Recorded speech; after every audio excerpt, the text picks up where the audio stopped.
UP की जिस विधानसभा seat पर बीजेपी 5 में से 4 बार चुनाव हार चुकी, उस सीट पर एक बार फिर से चुनाव होना है। ऐसे में सीएम योगी आदित्यनाथ की अगुवाई में बीजेपी क्या इस सीट का इतिहास बदल पाएगी? जी हां, एसपी का गढ़ मानी जाने वाली अयोध्या की मिल्कीपुर विधानसभा सीट पर अब तक परिसीमन के बाद से 5 बार चुनाव हुए हैं, जिसमें बीजेपी 4 बार चुनाव हारी है और महज एक बार उसे जीत नसीब हुई है। ऐसे में सीएम योगी के लिए प्रतिष्ठा बन चुकी इस सीट पर क्या परिणाम बदलेंगे या फिर अखिलेश और अवधेश प्रसाद अपना किला फतेह करने में कामयाब हो जाएंगे? ये बड़ा सवाल है अपने आप में। तो दो टूक में इसी पर चर्चा करेंगे, लेकिन पहले सुनिए ये बयान। तो देखिए, मिल्कीपुर विधानसभा हमारा इंडिया गठबंधन के जो उम्मीदवार होंगे वो भारी बहुमत से जीतेंगे। ये सही है कि हम लोग को चुनाव हारे, लेकिन हम जनता से नहीं हारे और न भाजपा हमको हरा पाई। इनका पुलिस प्रशासन, इनका जिला प्रशासन खुलकर इनके लिए वोट करवा रहा था, लोगों को, मतदाताओं को वोट डालने नहीं दे रहा था। वो तैयारी भले करें, लेकिन अब की बार हम लोग भी तैयार हैं और मिल्कीपुर हम भारी बहुमत से जीते। मिल्कीपुर में हम अपने सहयोगी जो हमारे साथ रहे हैं, समाजवादी पार्टी के हमारे साथी, उनको पूरा समर्थन करेंगे, हमारे कैंडिडेट को, उनको जिताने का पूरा प्रयास करेंगे और खुद जिताएंगे। समझता हूँ कि इस पर हमारी चीज़ें चल रही हैं, इसमें माननीय न्यायालय में भी ये सारी चीज़ें दायर की गई हैं, बहुत जल्द इस पर निर्णय आएगा। मिल्कीपुर का उपचुनाव की तिथि आई है और लेकिन हम लोगों ने अपनी तैयारी पूरी कर ली है और प्रत्याशी चयन की प्रक्रिया हमारी पूरी हो जाएगी। बहुत जल्दी हम लोग अपना प्रत्याशी घोषित करके और जनता के बीच में जाएंगे, लेकिन हमारी पूरी तैयारी है और निश्चित रूप से मैं विश्वास के साथ आपसे कह सकता हूं कि बड़े अंतर से भारतीय जनता पार्टी मिल्कीपुर के विधानसभा के उपचुनाव को जीतेगी। और जिस प्रकार से विपक्ष ने एक नेगेटिव एजेंडा लोकसभा चुनाव में चलाया था, उसका जवाब उत्तर प्रदेश की महान जनता ने विधानसभा के 9 उपचुनावों में दिया है और निश्चित रूप से उसी पद्धति को आगे दोहराने का काम उत्तर प्रदेश की जनता मिल्कीपुर में भी करेगी। बड़े अंतर से भाजपा जीतेगी। और आज की बहस के उस सवाल पर एक नजर डाल लेते हैं। उपचुनाव की तारीखों का ऐलान, सीएम योगी अखिलेश का इस बार होगा इम्तिहान। मिल्कीपुर जीत के लिए योगी का प्रण, विपक्ष हारा तो होगा ईवीएम पर रन। मिल्कीपुर में उपचुनाव किसका चलेगा आखिर दांव? मिल्कीपुर का दंगल, चलेगी साइकिल या फिर खिलेगा कमल? इसी सवाल के साथ में चलिए चर्चा की शुरुआत करते हैं। आलोक वर्मा बीजेपी के प्रवक्ता हैं, ये भी हमारे साथ चर्चा में आगे जुड़ेंगे। इसके अलावा अभिषेक वाजपेयी समाजवादी पार्टी के प्रवक्ता हैं, अभिमन्यु त्यागी प्रवक्ता कांग्रेस। आप सभी का न्यूज स्टेट पर बहुत बहुत स्वागत है। सबसे पहला सवाल अभिषेक वाजपेयी जी आपसे, चूंकि मिल्कीपुर सीट बेहद महत्वपूर्ण हो जाती है समाजवादी पार्टी के लिए और बीजेपी के लिए।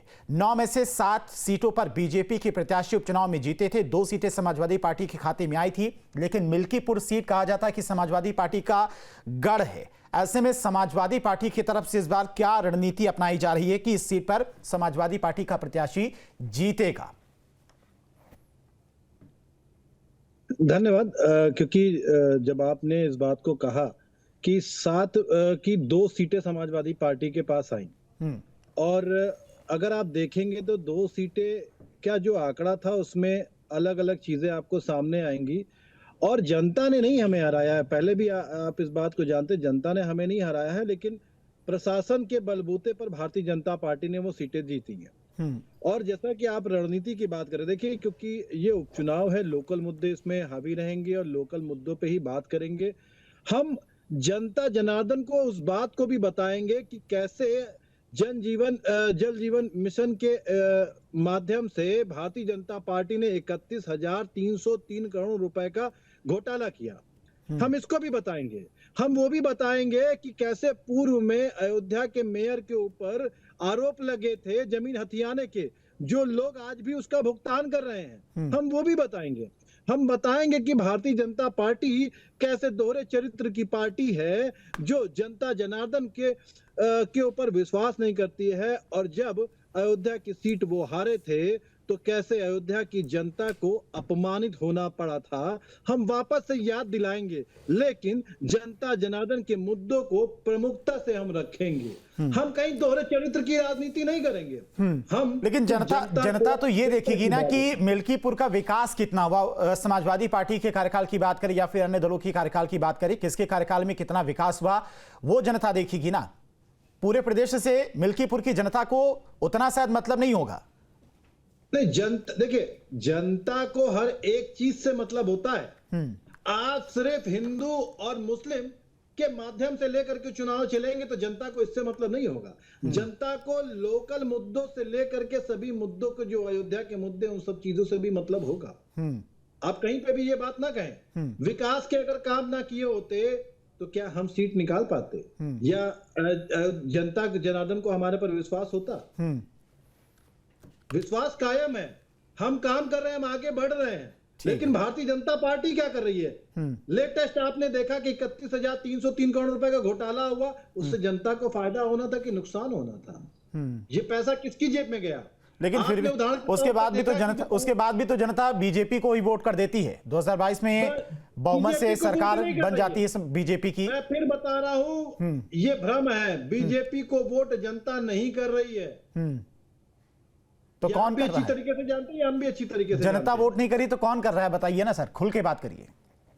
नहीं, हम तो खुले हुए लोग हैं। हम तो जनता जनार्दन के सहारे चलते हैं। हम किसी मशीनरी के सहारे नहीं चलते हैं, ना ही हम शासन प्रशासन के बलबूते चल रहे हैं। हम तो जनता के सहारे और जनता की बात करेंगे और जनता के मुद्दों की बात करेंगे। ठीक है, वो आने वाले दिनों में वो आपको पता भी चल जाएगा। आलोक वर्मा जी हमारे साथ जुड़ गए हैं, बीजेपी के प्रवक्ता हैं। आलोक जी, सीधा आरोप है कि इससे पहले जो उपचुनाव हुआ था 7 सीटें बीजेपी जीती थी, वो जनता की वजह से नहीं, प्रशासन की बदौलत ये सीटें बीजेपी जीती है। अभिमन्यु त्यागी जी का ये माफ कीजिएगा, अभिषेक वाजपेयी जी का ये कहना है। अभिषेक वाजपेयी जी जब हारते हैं, जहां हारते हैं वहां इसी तरीके का उपवास करते हैं। ये नहीं होता तो कोई और प्रवक्ता इनका होता है, वो इसी तरीके की बात करता है। हरियाणा आए तो क्या कुछ अलग बात कह रहे थे क्या? उस समय भी यही कह रहे थे, ईवीएम ने हरा दिया, कुछ इस चीज, कुछ इन बातों ने हरा दिया, कुछ उन बातों ने हरा दिया। महाराष्ट्र में देखेंगे, महाराष्ट्र में भी हार गए। अभी उपचुनाव हुआ था, बड़े बड़े हौसले में थे उत्तर प्रदेश में, थोड़ा सा हम गफलत में गए। थोड़ी लोकसभा में 2024 में हमारी सीटें कम हुई तो बहुत सारी बातें करने लगे थे कांग्रेस के साथी, समाजवादी पार्टी के साथी और दूसरे दल के लोग।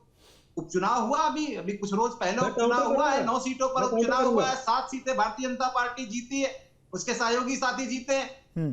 तो मुझे लगता है कि सब कुछ पता है। उत्तर प्रदेश के लोग अच्छी तरीके से जानते हैं 2017 के पहले उत्तर प्रदेश के हालात क्या थे, यहाँ की हकीकत क्या थी, सड़क पानी बिजली का हाल क्या था, किसानों की दशा क्या थी, नौजवान किस तरीके से जीवन जीते थे, नौकरियों का हाल क्या था, किस तरीके से करप्शन का शिकार उत्तर प्रदेश था। ये तो उत्तर प्रदेश के लोग अच्छी तरीके से जानते हैं। हम तो यही जाके बताते हैं ना। हमारे जो नेता जा रहे हैं लगातार, अरे अरे आलोक भाई, बताए होते घोषणा हो गई है, बताए होते कि 36,303 करोड़ रुपए का घोटाला किया, बताए होते कि कानपुर का पुल जो था वो 2 महीने भी नहीं चल।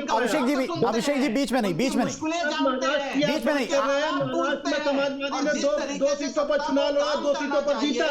बताए होते कि आपने जब हरियाणा का चुनाव लड़ा तो उसमें कटेंगे तो बटेंगे जैसे। अभिषेक जी बीच में नहीं, आलोक जी आपकी बीच में नहीं बोल रहे थे तो बीच में मत बोलिए। गफलत फैलाने का काम करते हैं, तो गोल गोल बातें करके गफलत में डालने की कोशिश करते हैं। उत्तर प्रदेश 21वीं सदी का बताए होते। अभिषेक जी बीच में नहीं, बीच में मत बोलिए, आएंगे आपके पास, आपको भी समय देंगे, बीच में नहीं। बात तो सुन लीजिए अभिषेक जी, बात सुन लीजिए, पहले बात सुन लीजिए। चिंता नहीं है, सीना पे गोली मारो। कौन कह रहा है? योगी जी का देश में कौन खड़ा हो गया है?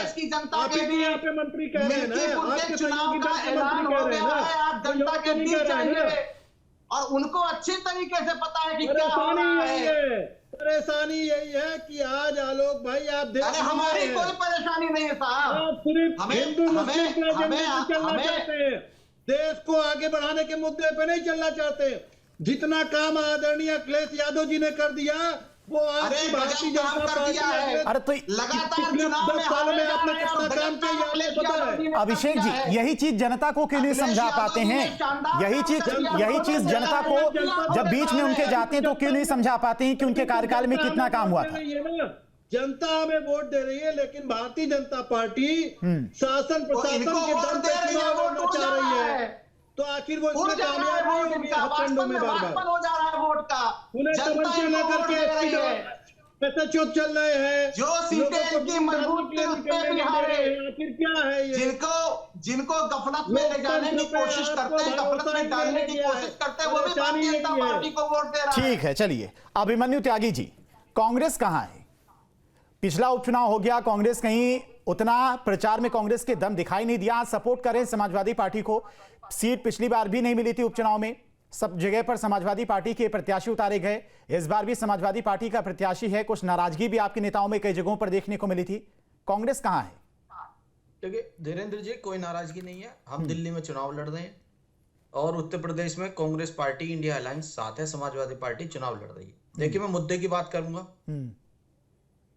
Ayodhya one district one product के तहत खुद माननीय योगी जी ने उसके लिए गुड़ उत्पादन वन डिस्ट्रिक्ट वन प्रोडक्ट के तहत रखा हुआ है, लेकिन उत्तर प्रदेश में गन्ने का किसानों का बकाया नहीं मिला हुआ। पिछले 7 वर्षों से जब ये सत्ता में है 45 से 55 रुपए कुल गन्ने का भाव बढ़ा है।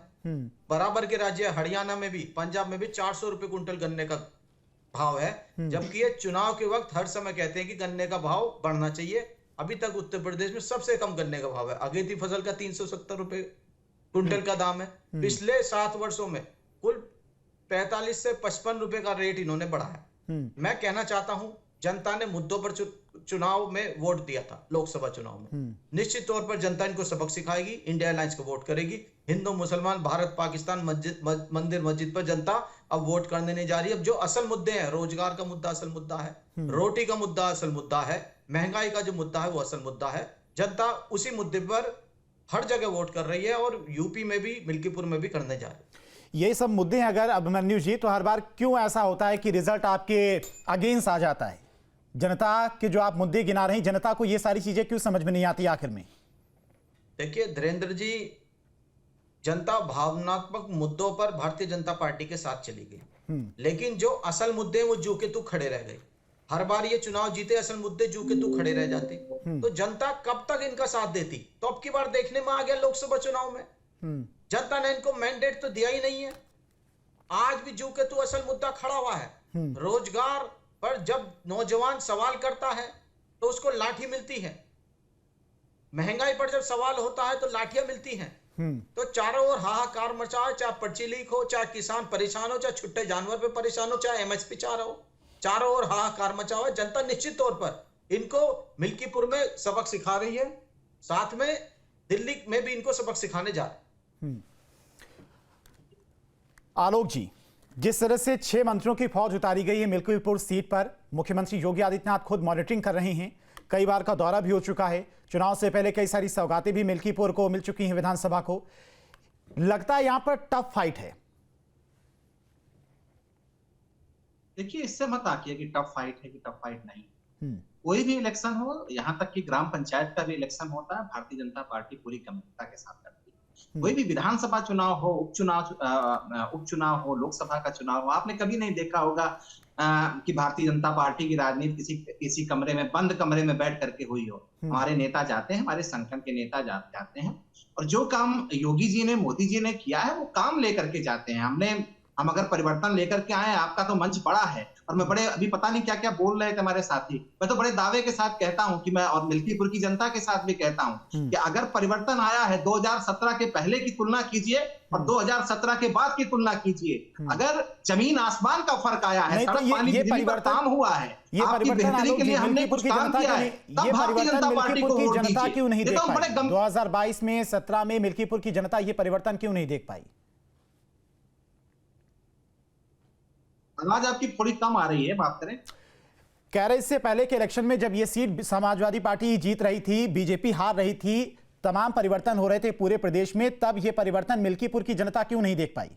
क्यों आप ये सीट? मैंने कहा नहीं, केवल मिल्कीपुर की बात नहीं है, अयोध्या की बात नहीं है, बहुत सारी सीटों पर जो हम जीत सकते थे, हम नहीं जीत पाए।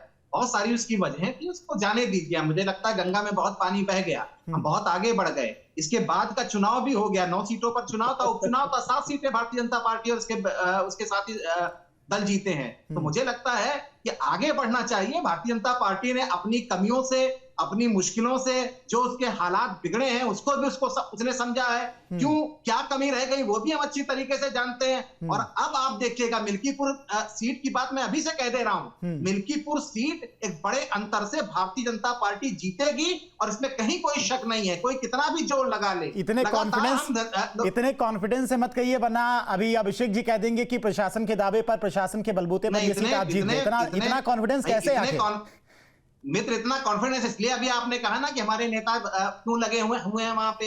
योगी जी बार बार जाते हैं, हमारे बड़े नेता वहां पर जाते हैं, हमारा संगठन का आम कार्यकर्ता भी जनता के बीच जाता है, लोगों के बीच जाता है, उसका मन समझता है, उनकी अगर कोई परेशानियां है वो भी हम दूर करते हैं, उनका मन भी समझते हैं। तो उस मन के हिसाब से मैं आज आपसे कहता हूं कि भारतीय जनता पार्टी बड़ी शानदार जीत दर्ज करने जा रही है मिल्की पर। ठीक है अभिषेक जी, जवाब देखिए। अब आप इसी से समझ लीजिए, अभी इन्होंने कहा योगी जी मोदी जी जाते जनता के बीच काम लेकर के, तो हरियाणा में जब गए तो कटेंगे और बटेंगे जैसे नारों का उपयोग इनको करना पड़ा, तब कहीं काम नहीं आया। उसके बाद अभी इन्होंने कहा गंगा का पानी बह गया। अरे साहब, गंगा का पानी तो मैला आपने और कर दिया। अरबों खरबों रुपए गंगा सफाई के नाम पे लेकर के आप डकार गए। आपने कानपुर में सेल्फी पॉइंट बनाया, आज उस सेल्फी पॉइंट में देखिए जाकर के आप खुद जाकर के सेल्फी नहीं खिंचाएंगे, नाले बह रहे हैं। कौन सी बात आप करना चाहते हैं, आप खुद ही नहीं समझ पा रहे हैं। आप कह रहे हैं जनता, अरे हम तो प्रयागराज भेजना चाह रहे हैं आपको, जाके जरा हो आइए, चक्षु खुल जाएंगे आपके। जरा प्रयागराज हो आइए, जाके बनारस चले जाइए, लखनऊ में बैठ करके आपको कुछ पता नहीं चलेगा, जमीन पर उतरना पड़ेगा आपको। मुख्यमंत्री जमीन पर जरा जाइए, अखिलेश यादव जी को भी ले जाइए। अरे वो उनकी अपनी आस्था है, उनका मन होगा जाएंगे, आप फोर्स नहीं कर सकते आलोक जी ना। मैं कह रहा हूं गंगा का पानी भी देखाइए वहां पर, आचमन लायक पानी हुआ है कि नहीं हुआ है, तब जाकर के आप मंच पर बोलिए। ठीक है, सुन तो लेते हैं अभिषेक जी। काम नहीं आ रही है, क्यों? क्योंकि आपको कुछ आज इस समय समझ में नहीं आ रहा क्या करना है। आपको बार बार जाकर के दौरे करके क्यों आ रहे हैं? क्योंकि आपको अपने किए गए कामों पर यकीन ही नहीं है। क्योंकि अगर आपने काम किया होता तो शायद इतनी मेहनत मशक्कत ना करनी पड़ रही होती। आपको पता है कि जमीन खिसक चुकी है, और जब जमीन खिसक चुकी है तो आपके पास बचा ही कुछ नहीं है। तो अब हिंदू भी लेकर के आएंगे, मुस्लिम भी लेकर के आएंगे। अरे अभिषेक जी, वो तो फुल कॉन्फिडेंस में कह रहे हैं कि बड़े अंतर से जीत लेंगे मिल्कीपुर से, पूरा कॉन्फिडेंस में कह रहे हैं। राजनीतिक दल के कार्यकर्ता को जमीन पर जाना चाहिए, जमीन पर रहना चाहिए। राजनीति हवा महल से नहीं होती। अखिलेश यादव जी हवा महल से राजनीति कर रहे हैं, लगातार कर रहे हैं, इसलिए हार रहे हैं। हमारी मेहनत पे हमको सलाह दे दीजिए उनको, हवा महल से उतर के जरा जमीन पर उतर के आए। नहीं है तो पुलिस जमीन पर जाएंगे तो पता चलेगा क्या हुआ मिल्कीपुर में। मिल्कीपुर में क्या हुआ, वहां पर भी नहीं गए होंगे जहां वो हारे थे उपचुनाव में। खुलेआम आकर के कह रहे हैं। ठीक है आलोक जी, बीच में नहीं, सुन लेते हैं अभिषेक जी को, सुन लेते हैं, उसके बाद आप बोलिएगा। अभिषेक जी आप अपनी बात पूरी करिए। बाकायदा मैं तो बार बार कह रहा हूं, हमें यकीन नहीं है तो योगी आदित्यनाथ जी के ऊपर यकीन नहीं है, हमें यकीन नहीं है तो जो हथकंडे अपनाने वाले उस पर यकीन नहीं, तभी तो उसकी गवाही दे रहे हैं। आपके यहाँ पे मंत्री जो स्वयं को सुरक्षित महसूस नहीं कर रहे हैं, तो आप समझ सकते हैं कि अब कैसे कैसे कांड होने वाले हैं। ठीक है आलोक जी, उसके बाद अभिमन्यु जी आपके पास आएंगे। अभिमन्यु जी से फिर वही कहूंगा कि जरा जमीन पर उतर के देखें, मिल्कीपुर चले जाएं, हमको पता चलेगा हालात बदल गए हैं। अरे वो जाएंगे, तो सीट पिछली बार वो जीते थे, इस बार 100% उनका अलायंस बहुत मजबूत है, वो प्रचार करने जाएंगे कह रहे हैं वो। नहीं अब तो देर हो गई, हम तो बहुत आगे चले गए साहब। लोगों ने वहां मन बना लिया, अब तो इलेक्शन होने वाला है। जब आपको जाना था, जब आपको देखना था, जब आपको वहां पर समझना था, बूझना था, लोगों को समझाना था, अपने 2017 के पहले के कामों के लिए माफी मांगनी थी, तब आपने मांगी नहीं। समाजवादी पार्टी बहुत देर हो गई साहब। जनता जनार्दन आपको मुंहतोड़ जवाब देगी, आप निश्चिंत रहिए। अरे हम तो पूरे कॉन्फिडेंस में हैं, आपको मेरे चेहरे से ठीक है, चलिए अब अभिमन्यु जी से जवाब ले लेते हैं। भारतीय जनता पार्टी पूरे इत्मीनान में है कि मिल्कीपुर की सीट को हम बहुत शानदार एक दायरे से जीतने जा रहे हैं। ठीक है, अब अभिमन्यु जी को भी सुन लेते हैं। अभिमन्यु जी, कितने असलहे और कितने तमंचे लहराएंगे? धीरेन्द्र जी, एक सवाल अभिमन्यु जी, मेरा एक सवाल भी है। अलायंस बराबरी का होता है, अगर किसी के साथ में साझेदारी होती है तो बराबरी की होती है ना। उपचुनाव में एक भी सीट कांग्रेस को नहीं मिली, समर्थन आप पूरा दे रहे हैं। धीरेन्द्र जी, अब तो ये सब हो चुका, अब तो ये एक पन्ना पिछले पन्ने की बात है। मैं बात कहना चाहता हूं कि अयोध्या इन लोगों को आईना दिखाने का भी काम कर रहा है। राम मंदिर पे इन लोगों ने आंदोलन किया और धर्म को राजनीतिक मंचों पे ले जाने का काम भारतीय जनता पार्टी ने किया। जनता ने इनको आईना दिखाया, वो महज राम मंदिर के लिए ही नहीं, वो इसलिए भी क्योंकि इन्होंने राजनीति की दुकान सजाई और चलाया और भगवान राम के नाम पर इन लोगों ने राजनीतिक व्यापार किया।